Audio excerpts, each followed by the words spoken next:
할렐루야. 오늘은 성령의 열매 8번째 온유에 대해서 같이 말씀을 나누고자 합니다. 이제 성령의 열매는 완성을 향해 달려가고 있습니다. 이제 딱 2단계가 남았습니다. 온유의 단계와 마지막 뭐죠? 절제의 단계. 자, 이것만 이루게 되면 성령의 열매의 그 빛깔이 완성이 됩니다. 완성이 된다라는 건요, 내가 이젠 완벽하게 성령의 사람이 된다라는 뜻입니다. 우리 한번 상상해 보셨으면 좋겠습니다. 내가 만약에 완벽한 성령의 사람이 된다라면 그건 어떤 모습일까요? 한번 생각해 보신 적 있습니까? 내 안에 이 사랑부터 절제까지 모든 열매가 다 빛깔을 냈을 때 나는 어떤 모습으로 변해 있을까? 성경을 보면요, 이 9가지 열매의 빛깔을 전부 담고 있는 사람이 있습니다. 그 사람이 누군지 아십니까? 예수 그리스도. 예수 그리스도께서는 하나님을 사랑하셨고 인간을 사랑하셨습니다. 그리고 내려오셨습니다. 그리고 인간의 쾌락의 길을 걷는 것이 아니라 하나님의 희락의 길을 걸으시고요, 세상 속에 화평을 전하시고 이루셨습니다. 그리고 오래 참으셨고 자비와 양선을 행하셨고 충성과 온유와 절제를 그 삶을 통해서 다 보여주셨습니다. 그러니까 주님은요, 가장 성령의 열매를 잘 담고 있는 분이십니다. 우리가 예수님의 이미지를 떠올릴 때 트레이드 마크처럼 떠올려지는 이미지가 있습니다. 그게 뭐냐? 온유의 이미지입니다. 우리가 가끔 박물관이나 이 인터넷을 보면요, 예수님의 성화가 있습니다. 한번 찬찬히 떠올려 보십시오. 거기서 예수님의 표정과 제스처가 어때 보입니까? 굉장히 온화해 보이지 않습니까? 미소를 짓고 있습니다. 제 방에 이제 양을 치는 예수님의 성화가 걸려져 있는데 양을요 굉장히 은혜롭게 치십니다. 양을 이렇게 막대기로 이렇게 하는 게 아니라 양을 들고 있는데 이렇게 드는 게 아니라요, 이렇게 들고 있습니다. 그리고 양을 보면서 씩 웃고 있습니다. 다른 그림도 봤습니다. 예수님께서 폭풍우 가운데 걸어오시는데 제자들은 다 오만상을 하고 있는데 예수님은 거기서 미소를 짓고 있습니다. 베드로가 물에 빠졌습니다. 왜 빠졌습니까? 믿음이 없어서 빠졌습니다. 그러면 예수님 화가 나지 않습니까? 베드로 이놈 하면서 손이 올라갈 만한도 한데 예수님 손을 내밀어 그를 인자하게 들어 올리십니다. 왜 예수님의 이미지가 다 그림마다 이렇게 온화하고 유순한 이미지로 표현이 되어 있을까? 그건요, 화가들이 생각하는 예수님의 이미지가 온유한 모습이기 때문에 그러합니다. 화가들은 예수님을 본 적이 없습니다. 성경을 통해서 예수님을 읽고 예수님에 대한 이미지를 떠올립니다. 하나같이 예수님은 온유한 이미지입니다. 성령의 열매 중에 이 온유가 후반부에 배치되어 있습니다. 이게 의미하는 것이 뭐냐? 우리가 성령의 열매를 맺어가기 시작하고 익어가기 시작하고 빛깔을 바꿔 나가기 시작하면 궁극적으로 우리가 담게 되는 모습이 있는데 그게 뭐냐? 예수 그리스도의 모습이다 라는 것을 우리에게 가르쳐주고 있는 겁니다. 그러니까 우리가 성령의 열매로 익어간다는 건 내 안에 얼마나 예수 그리스도의 모습이 나타나느냐, 거기서 판가름 나는 것입니다. 오늘은 이 온유라는 개념을요, 예수님의 모습을 통해서 살펴보기를 원합니다. 왜냐하면 이 온유라는 개념을 가장 시각화한 것이 예수님의 모습이기 때문에 그러합니다. 갈라디아서에 온유라는 헬라어를 보면요, 프라우테스라는 단어로 쓰여져 있습니다. 이게 크게 3가지 의미를 갖고 있는데요, 첫째, 속은 부드럽지만 심지는 아주 강한 모습을 갖고 있는 것이 프라우테스의 온유입니다. 예수님은요, 부드러우신 분이셨습니다. 그래서 제자들 앞에 무릎을 꿇고 제자들의 발을 씻겨주셨습니다. 뿐만 아니라 섬김을 받으러 온 것이 아니라 도리어 섬기려 한다라고 말씀하시고요, 죄인들 찾아가시고 그리고 세리들 찾아가시고 소외된 자, 약한 자 찾아가셔서 친구 되어 주셨습니다. 뿐만 아니라 어린아이들이 찾아올 때, 사람들이 너무 많고 일할 게 너무 많은데 어린아이들이 찾아올 때 그냥 어린아이들을 품어주셨습니다. 너무 부드러운 분이죠. 근데 예수님은 그 부분만 있는 것이 아닙니다. 그러면서도 아주 강하셨습니다. 대표적인 예로 마태복음 21장에 성전 정화의 사건이 있습니다. 성전에 들어가셨습니다. 성전이 시끌벅적합니다. 기도하는 소리로 시끌벅적하냐? 아니요.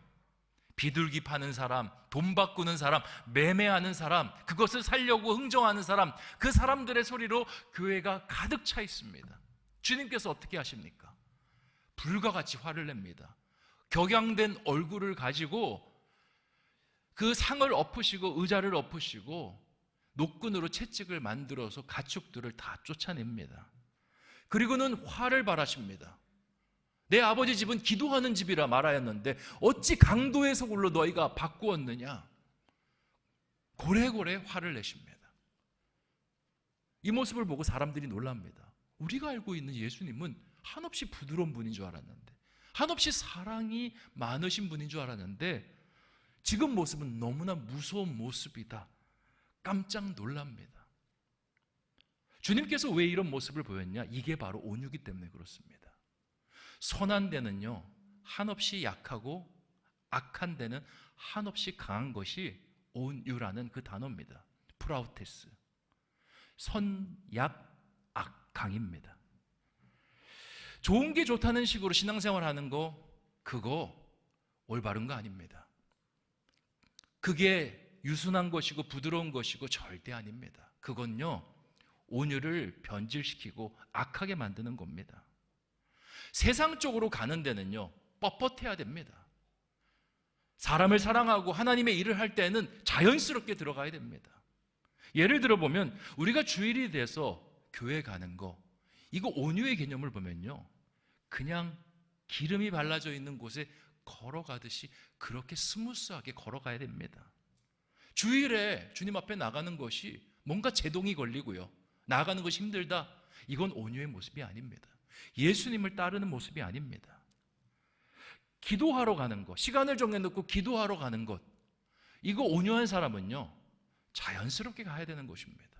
누가 기도해라, 기도하세요 해서 가는 게 아니라 마치 삼시세끼를 먹듯이 그렇게 가야 됩니다. 다니엘이 하루에 3번 창문을 열고 기도했지 않습니까? 기도하지 말라고 해도 기도했습니다. 이유가 뭐냐? 선한 데는 그대로 부드럽게 나아가는 삶이 되었기 때문에 그렇습니다. 반대로 악한 삶에는요, 브레이크가 밟혀야 됩니다. 불의와 거짓에 타협하자는 유혹 만나면요, 그냥 제동이 걸려야 됩니다. 술 취하는 것, 호색하는 것, 우상 숭배하는 것, 탐욕하는 것, 그런 이야기 들고 그런 것들이 눈에 보이면요, 그냥 자동적으로 멈춰서야 됩니다. 요즘 자동차들 보면 비상제동장치라고 있습니다. 그게 뭔지 아십니까? 차 가다가 이제 잠깐 좁니다. 근데 앞에 차가 있잖아요. 그러면 삐비빗 하면서 알아서 차가 씁니다. 그리고 테슬라 같은 차들은 이 회피까지 합니다. 회피 기동까지. 그리스도인은 그렇게 돼야 됩니다. 앞에 악이 나타나면요, 그냥 멈춰서야 됩니다. 하지만 선한 데는 누가 뭐라 하지 않아도 부드럽게 나가야 됩니다.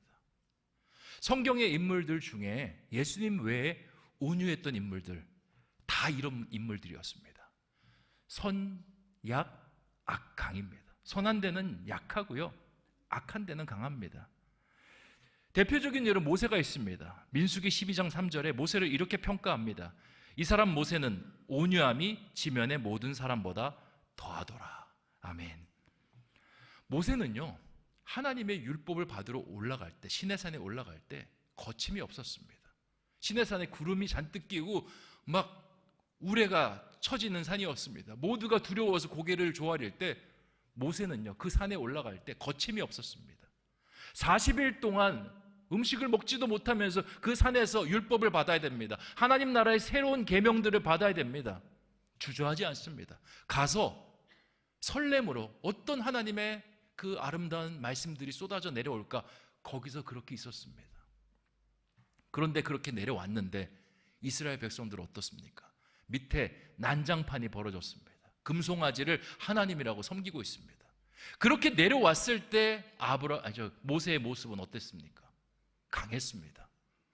너희는 율법 받을 자격 없어 하면서 돌판을 던져서 금송아지를 깨버리고요. 그리고 그걸로 안 끝납니다. 우상에게 절하고 숭배했던 3,000명을 속아내서요, 다 죽이는 심판을 했습니다. 온유한 사람이 어떻게 사람을 죽입니까?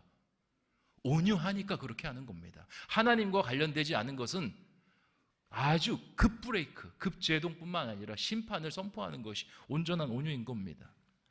모세뿐입니까? 다윗도 온유했습니다. 시편 18편 35절에 주의 온유함이 나를 크게 하셨나이다. 다윗이 선포합니다. 다윗은요, 왕이 되자마자 자연스럽게 하나님 쪽으로 흘러가 버립니다. 다윗이 왕이 되자마자 가장 먼저 한 일이 뭔지 아십니까? 왕궁 짓는 일요, 병사들 늘리는 일요, 그건 사울이 하는 짓이죠. 다윗은요, 언약궤부터 들고 들어왔습니다. 하나님의 언약궤가 내 다윗의 성에 있어야지 어디 있겠느냐 하면서 언약궤 모셔옵니다.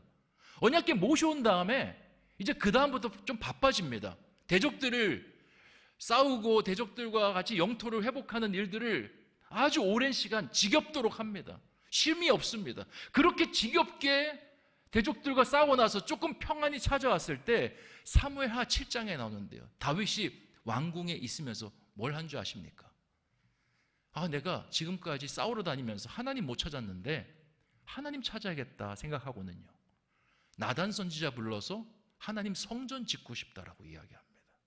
그러니까 다윗은요, 하나님의 선한 일이 있으면 그냥 흘러가는 사람입니다.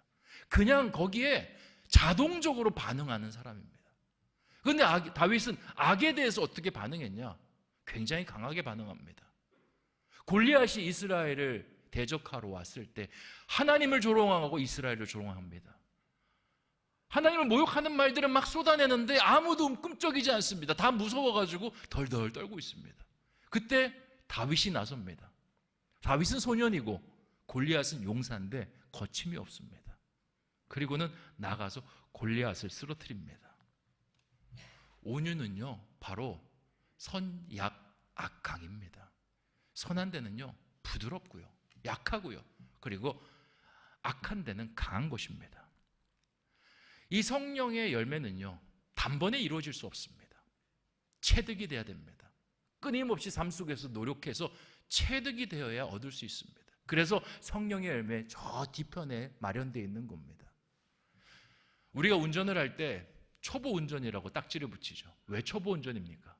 운전대만 잡으면요, 정신을 잃기 때문에 초보 운전입니다. 어떻게 앞으로 가지? 어떻게 뒤로 가지? 앞으로 가고 뒤로 가는 건 할 수 있습니다. 근데 좌회전 우회전을 못합니다. 그래서 옛날에 시트콤에 서울에서 운전해서 부산까지 그냥 직진만 계속. 그런데 베테랑 운전수 어떻습니까? 눈 감고도 합니다. 노란불이 저기서 떨어질 것 같으면 한참 멀리 떨어졌는데도 브레이크 살살 밟습니다. 그리고 어떤 사람은요, 연비 줄인다고요, 멀리서 보고 아예 엑셀에다를 안 밟으면서 살살살살 그렇게 하면서 멈추더라고요. 성령의 그 열매 온유는요, 체득입니다. 삶 속에서 끊임없이 성령의 열매들을 연습하고 연습해서 이제는 눈 감고도 할 수 있는 단계, 그렇게 됐을 때 온유라는 열매가 맺혀질 수 있는 겁니다. 그래서 이 열매는요, 마가의 다락방 열흘로만은 부족합니다. 마가의 다락방이 끝난 후에도 이것을 위해 노력해야 생겨날 수 있는 열매입니다. 저는 여러분이 마가의 다락방이 끝나더라도 금요 중보 기도만큼은요, 사수하시는 사람이 되었으면 좋겠습니다. 일주일에 얼마나 기도하십니까? 기도할 시간이 없잖아요. 얼마나 바쁩니까? 근데 금요일 날 나오면요, 기도합니다. 부르짖습니다. 하나님 말씀 듣습니다. 거기다가 토스트까지 줍니다. 얼마나 좋습니까? 그런 교회가 어디 있나요? 거기서 여력이 더 되면 새벽에 나오는 겁니다. 새벽에는 아무것도 안 주지만 그래도 송이꿀보다 단 하나님의 말씀이 쏟아지지 않습니까? 그리고 이 두 가지도 여력이 안 된다 그러면요, 목장 모임에 나가십시오. 목자들이요, 목자 모임을 요즘 하는데 얼마나 뜨겁게 하는지 모릅니다. 목원들이 오기만 하면 내가 목원들을 위해서 기도하겠노라 눈에 불을 켜고 있습니다. 가시면요, 기도 제목 얘기하시면 여러분을 위해서 기도하는 사람이 1명, 2명 생겨나는 겁니다. 그렇게 해서 신앙을 단련시키고 체득해 나가야 이 온유의 열매가 생겨나는 것입니다. 저는 우리 신성의 교우들이 이 열매를 얻는 복된 사람 되시기를 주님의 이름으로 축원드립니다. 자, 두 번째, 이 헬라어 프라우테스가 의미하는 온유는요, 겸손입니다. 마태복음 11장 29절 말씀 같이 한번 읽어보겠습니다. 시작. 나는 마음이 온유하고 겸손하니 나의 멍에를 메고 내게 배우라. 그러면 너희 마음이 쉼을 얻으리니. 아멘. 주님께서 하신 말씀이십니다. 나는 마음이 온유하고 겸손하다. 두 가지를 이제 엔드로, 그리고라고 연결한 건 둘이 속성이 비슷하다는 겁니다. 벗이라고 했으면, 그러니까 그러나라고 했으면 달랐겠지만 같은 속성입니다. 그러니까 자신을 낮추는 게 바로 온유입니다. 주님께서는요, 극도로 자신을 낮추십니다. 그리고 우리를 위해서 멍에를 메시겠다 말씀하십니다. 여러분, 멍에가 뭔지 아십니까? 네, 밭을 갈기 위해서 소가 매는 그런 농기구를 이야기합니다. 이렇게 생겨 있습니다. 소의 목에다 거는데요, 소 하나에만 걸지 않습니다. 2개의 소에다가 같이 이렇게 겁니다. 왜 그렇게 하냐? 혼자서 쟁기를 가려면요, 힘듭니다. 지칩니다. 그래서 서로 같이 갈면서 힘을 양분하고 체력을 양분하라고 저렇게 해주는 겁니다. 멍에는요, 사실 하나님께서 내리신 형벌입니다. 인간에게. 인간이 죄를 지은 다음에 하나님께서는요, 멍에를 씌워줬습니다. 세상이라는 밭고랑을 힘겹게 갈아야 네가 살아갈 수 있다라고 주님께서 말씀하셨습니다. 창세기 3장 17절에 아담에게 이르시되 내가 내 아내의 말을 듣고 내가 내게 먹지 말라 한 나무의 열매를 먹었은즉 땅은 너로 말미암아 저주를 받고 너는 내 평생에 수고하여야 그 소산을 먹으리라. 아멘. 하나님께서 멍에를 메고 밭고랑을 갈도록 그렇게 만드셨습니다. 그런데 인간만 저주를 받은 게 아닙니다. 어디도 저주를 받냐? 땅도 저주를 받았습니다.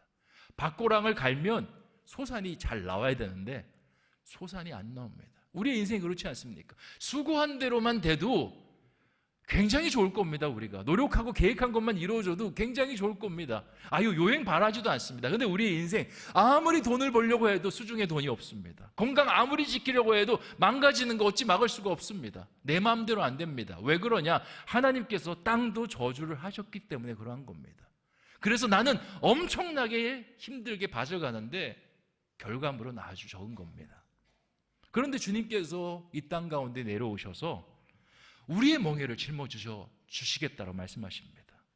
우리와 함께 지시겠다라고 말씀하십니다. 이게 얼마나 은혜인지 모릅니다. 여러분, 그거 아십니까? 강한 사람이랑 같이 멍에를 메면요, 힘 하나도 안 듭니다. 제가 예전에 군에 있을 때 아주 이게 계급이 낮을 때 유격 훈련을 갔습니다. 갔는데 이제 유격 훈련을 가면 체력을 이제 증진시키기 위해서 여러 훈련들을 받습니다. 이제 통나무를 들고 소대원들이 목적지를 가는 그런 훈련을 하게 되는데요. 제가 통나무를 들려고 이렇게 섰더니 고참들이 어디 짬밥도 안 되는 게 중간에 있냐고 뒤로 가라 그러더라고요. 뒤나 앞으로. 그래서 왜 나를 뒤나 앞으로 보내나 봤더니요, 이유가 있더라고요. 왜 보냈겠습니까? 앞뒤로 이렇게 제일 힘이 많이 들고요. 우리 고참들은요, 성령 충만한 것 같습니다. 그냥 닿지도 않고 이렇게만 하고 가고 있어요. 저는 찬양 드리는 줄 알았습니다. 멍에도 마찬가지예요. 한 사람이 강력하잖아요. 다른 사람은 힘을 쓸 필요가 없습니다. 다른 사람이 해야 될 건요, 그냥 옆자리만 지키면 됩니다. 주님께서 너희를 쉬게 하겠다, 바로 그겁니다. 내가 끌어줄 테니까 너희는 나만 따라와 라고 말씀하시는 겁니다. 그러면서 우리의 인생이 수월하게 풀리고요, 목적지에 당도하게 됩니다. 목적지가 어디냐? 인간의 최종 목적지는 구원입니다. 그 구원을 주님께서 열어주시는 겁니다. 구원을 열어주신 다음에 주님께서 우리에게 딱 한마디만 하십니다. 뭐라고 하냐? 이제 너도 이와 같이 하라. 너도 누군가를 위해서 멍에를 메어주라. 주님께서 말씀하십니다. 그래서 성경에 온유했던 사람들은요, 다 멍에를 지는 삶을 살았습니다. 예수님에게 멍에를 지어주는 은혜를 받았던 11명의 제자, 나중에 어떤 삶을 살았습니까? 다른 사람의 멍에를 메워주는 삶을 살았습니다. 다메섹 도상에서 예수님을 만났던 바울, 주님께서 멍에를 짊어져 주셨습니다. 죄인 중에 괴수였던 그가 바뀌었습니다. 그러자 멍에를 짊어지는 삶을 살았습니다. 그렇게 멍에를 짊어져서 초대교회 안에 들어왔던 그 사람들, 초대교회 성도들, 멍에를 지는 삶을 살았습니다. 카타콤에서 숨어서, 그리고 로마의 박해 속에서 견디면서 로마를 전체를 복음화시키는 놀라운 능력을 행하였습니다. 이 멍에는요, 예수님께서 져주시는 것도 은혜지만 우리가 지는 것도 은혜입니다. 왜 그러냐? 마태복음 5장 5절에 그 이유가 기록이 되어 있습니다. 같이 한번 읽어보겠습니다. 시작. 온유한 자는 복이 있나니 그들이 땅을 기업으로 받을 것이며. 아멘. 자, 아까 창세기 3장 17절 말씀, 저주의 말씀을 다시 한번 떠올려 보세요. 저주 때문에 우리가 멍에를 매게 됐습니다. 그런데 우리의 저주만 있는 게 아닙니다. 어디에 저주도 있습니까? 땅에도 저주가 있죠. 주님께서 멍에를 짊어지면서 우리의 저주가 풀렸습니다. 근데 우리의 저주만 풀린다고 우리가 삶에서 은혜가 있고 축복이 있는 삶을 살아갈 수 있을까요? 아니요. 하나의 저주도 또 풀려야 됩니다. 그게 뭐냐? 땅의 저주예요. 땅의 저주를 어떻게 푸냐? 내가 온유한 사람으로서 다시 멍에를 치면 하나님께서 땅을 기업으로 얻을 수 있도록 땅의 저주를 풀어주시는 겁니다. 성경에 주님을 따랐던 인물들, 거저 그냥 돌아간 인물도 없습니다. 주님, 제가 가정과 전토를 벌였습니다. 주님, 저는 어떤 복을 받습니까? 가정과 전토를 돌려받는 100배의 복을 얻을 것이다. 주님, 제가 주님을 따라 순종하며 살고 자로나 우러나 치우치지 않으면 제가 어떤 복을 받습니까? 네가 들어와도 복을 받고 나가도 복을 받고 성읍에서도 복을 받고 들에서도 복을 받고 꾸어줄지라도 꾸지 않을 것이고 위에만 있고 아래에 있지 않겠다라고 주님 말씀하십니다. 하나님께서 이런 복들을 허락하여 주세요. 땅의 저주를 풀어주시는. 그러니까 우리는 온유해야 됩니다. 온유는 겸손이고요. 겸손한 주님의 그 멍에의 은혜를 받아서 누군가에게 우리가 똑같이 겸손으로 나갈 때 하나님께서는 복을 주시는 그런 은혜를 주십니다. 그러니까 온유는요, 이 겸손의 복을 담고 있는 온유인 것입니다. 마지막으로 헬라어 프라우테스의 온유는요, 신의 성품에 동참하는 것입니다. 자, 온유가 하나님의 가치관 안에서는 참 좋은 겁니다. 그렇죠? 안 그렇습니까? 하나님 가치관 안에서 좋은 거죠. 왜냐하면 예수님을 닮은 성품이니까. 맞죠? 네. 아니, 제가 이렇게 질문을 여러 번 하는 건 여러분이 저와 지금 같이 가고 계신지 아니면 나 혼자 꿈에서 삼층천에 계신지를 확인하려고 쉬운 질문이지만 드리는 겁니다. 자, 온유라는 이 성품, 하나님 안에서 좋은 성품이죠. 네, 맞죠? 그런데 세상 안에서는요, 이게 좋은 성품이 아닙니다. 왜 그러냐? 이 세상의 가치관과 정반대입니다.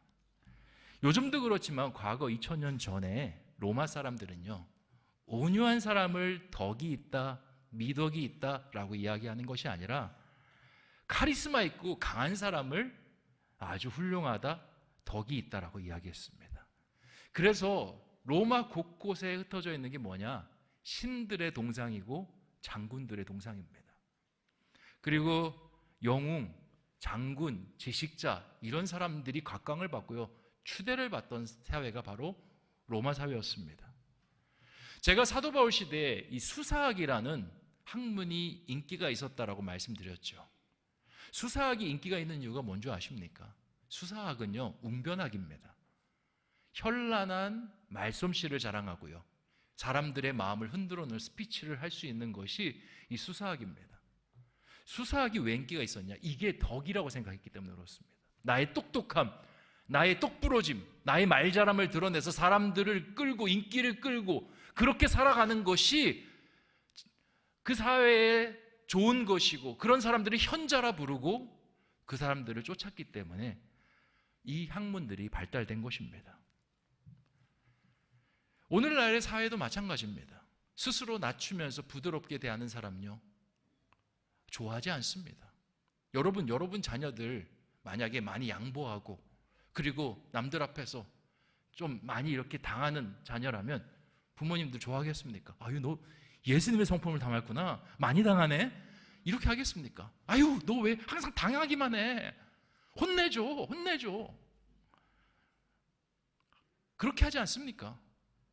세상에서 부드럽고요 유순한 사람을 뭐라고 부르냐면 한자로 두 글자로 부릅니다. 호구. 호구가요 원래는 바둑에서 나온 그 단어입니다. 바둑에서 호랑이의 입처럼 생긴 곳이 있습니다. 거기다가 바둑기사가 바둑알을 놓으면 잡혀 먹습니다. 그러니까 거기다 놓는 거는 바보 같은 짓인 겁니다. 그렇게 입을 떡 벌리고 있는 곳에 놓는 사람이 있기에 그 사람을 호구라고 합니다. 세상에서 온유한 사람은요 호구입니다. 그런데 하나님 안에서는 아닙니다. 하나님 안에서는요 그런 사람이 지혜롭다고 합니다.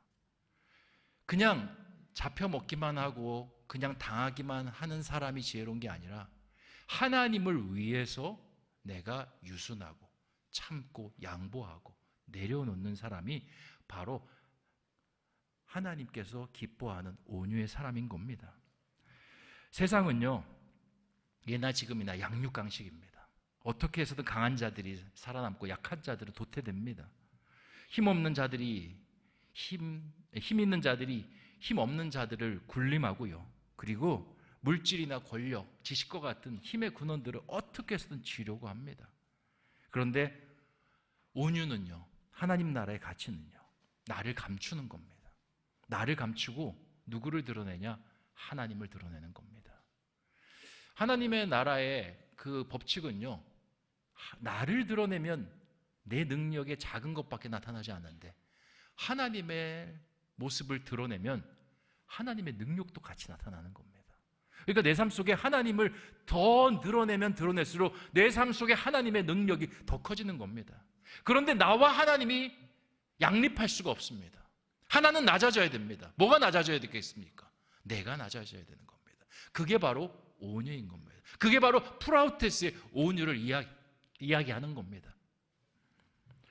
성경의 인물들 다시 한번 살펴보면요 전부 다 이랬습니다.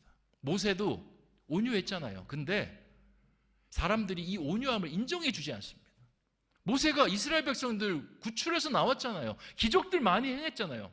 그러면 모세를 칭송해야 되지 않습니까? 그런데 사람들이 모세에게 왜 우리를 광야로 이렇게 끌고 나왔습니까? 여기서 굶어 죽게 합니까? 왜 먹을 것이 없습니까? 마실 물이 없습니까? 계속 이렇게 모세를 괴롭힙니다. 보통 사람 같았으면 내가 너희들에게 해준 것이 얼마나 있는데 자기 의를 내세우면서 그렇게 화를 낼 만합니다. 근데 모세 그렇게 하지 않습니다. 자기를 철저하게 감춥니다. 오죽 답답하면 하나님께서 이걸 들으시고요 화가 나서 내가 모세 너 외에 저 이스라엘 백성들 이 지면에서 쓸어버리겠다. 생명책에서 그들을 지워버리고 너를 통해서 새로운 민족을 일으키시겠다 하실 때 모세가요 주님 그렇게 하지 마십시오. 차라리 저를 생명책에서 지워주시고 그들을 용서하여 주시옵소서. 그렇게 이야기를 했습니다. 사도 바울은요 헬라 지역에 무수한 교회를 세우고 그리고 많은 사람들을 주님 앞에 이렇게 들어오게 했지만요 늘 자신을 소개할 때는 저는 죄인입니다. 저는 자랑할 만한 것이 없습니다. 저는 죄인 중에 괴수입니다. 그렇게 하면서 하나님만 자랑했습니다. 하나님 외의 모든 것들은 다 배설물로 여겼죠. 반대로 세상처럼 살아가던 자들이 있습니다. 고라와 다단. 그 사람들은요 모세한테 찾아갔습니다. 아니 모세 당신만 똑똑해? 당신만 지도자야? 우리도 지도자 할 수 있어. 우리도 하나님 사랑해. 지도자 누가 진짜 지도자인지 한번 겨뤄보자. 그렇게 나갑니다. 그랬더니 하나님께서 그들을 심판하십니다. 땅에 매몰되어 그렇게 생을 마치는 그런 불행한 인생을 마무리하게 됩니다. 헤롯 왕은요 대중 앞에 연설할 때 사람들이 이것은 사람의 소리가 아니라 신의 소리다 라고 그렇게 이야기합니다. 거기에 취해서 마치 신처럼 행동합니다. 그랬더니 하나님께서 이것을 죄악으로 보시고요 벌레가 먹어 죽는 그런 인생으로 결말을 맺게 합니다. 하나님 나라와의 가치관과 세상 나라의 가치관은요, 완전히 다릅니다. 하나님 나라는 가장 큰 덕목이 온유와 겸손이고요, 세상 나라는 교만과 자고함입니다. 그러니까 우리가 예수님을 닮는다라는 것, 그리고 성령의 열매가 익어간다라는 건 우리가 더 낮은 자리로 내려간다라는 겁니다. 하나님, 저를 내려놓습니다. 성령으로 채워주시옵소서. 내 생각 내려놓습니다. 하나님의 생각으로 채워주시고요, 내 모든 가정의 것들 주님 앞에 내려놓습니다. 주님으로 채워주시옵소서. 그렇게 하는 것이 온유의 삶인 것입니다. 이게 한 번에 이루어질 수 없기 때문에 8번째 성령의 열매로 배우라고 있습니다. 우리 신성의 교우들, 이게 어려운 열매로 저 멀리 있지만요, 반드시 여러분이 받아 누리는 복된 열매가 되기를 원합니다. 온유한 삶이 되기를 원합니다. 하나님으로 변화되는 삶이 되기 원합니다. 매일의 삶 속에서 온유와 교만의 갈림길이 있습니다. 직장 속에서도 내 뜻대로 직장을 풀어가는 것, 하나님 뜻대로 풀어가는 것, 자녀를 기를 때도 내 뜻대로 자녀를 기르는 것, 하나님 뜻대로 기르는 것, 늘 갈림길이 있습니다. 우리가 지혜롭게 성령의 열매를 익어갈 수 있는 것은요, 소유격만 찾으면 됩니다. 나의 자녀가 아니라 하나님의 자녀, 나의 뜻이 아니라 하나님의 뜻, 하나님이라고 적힌 것만 찾으면요, 우리는 온유라는 성령의 열매를 맺을 수 있습니다. 이제 말씀을 정리하겠습니다. 성령의 8번째 열매 온유는요, 3가지입니다. 겉은 부드럽고 속은 강한 겁니다. 그래서 선한 데는 지혜롭고 악한 데는 미련한 것이 바로 온유입니다. 2번째, 겸손입니다. 주님께서 겸손으로 온유를 보이셨습니다. 우리가 그 겸손 때문에, 낮아짐 때문에 구원을 받았고요, 동일하게 다른 사람에게 겸손하기를 주님 원하십니다. 3번째, 온유는요, 하나님의 성품에 참여하는 겁니다. 세상의 성품은 교만, 과시, 하지만 하나님의 성품은요, 자기 비움과 낮아짐입니다. 주님으로 채우면 오히려 내가 커지고요, 주님을 위해서 비우면요, 주님이 거기에 능력으로 채우십니다. 그렇게 삶을 살아가는 저와 여러분 되시기를 주님의 이름으로 축원드립니다. 기도하겠습니다. 좋으신 아버지 하나님, 오늘 우리에게 성령의 8번째 열매인 온유에 대해서 가르쳐 주시니 참으로 감사합니다. 하나님, 예수님은 온유한 분이셨습니다. 부드러웠고 따뜻했고 어떤 모양을 가지고 오더라도 주님은 다 끌어안아 주셨습니다. 그런데 주님께서 끌어안지 않는 것들이 있습니다. 술 취하고 호색하고 우상숭배하고 음란하고 분노하고 시기하고 탐욕스러운 모습들, 죄악과 관련된 모습들은 단호하게 대처하셨습니다. 바로 이것이 온유인 겁니다. 주님, 우리가 선한 데는 부드럽게 하여 주시고 악한 데는 강하게 버팅기면서 그것을 거절할 수 있는 사람 되게 하여 주시옵소서. 낮아지는 사람 되게 하여 주시옵소서. 주님께서 낮아지셔서 우리가 구원받았습니다.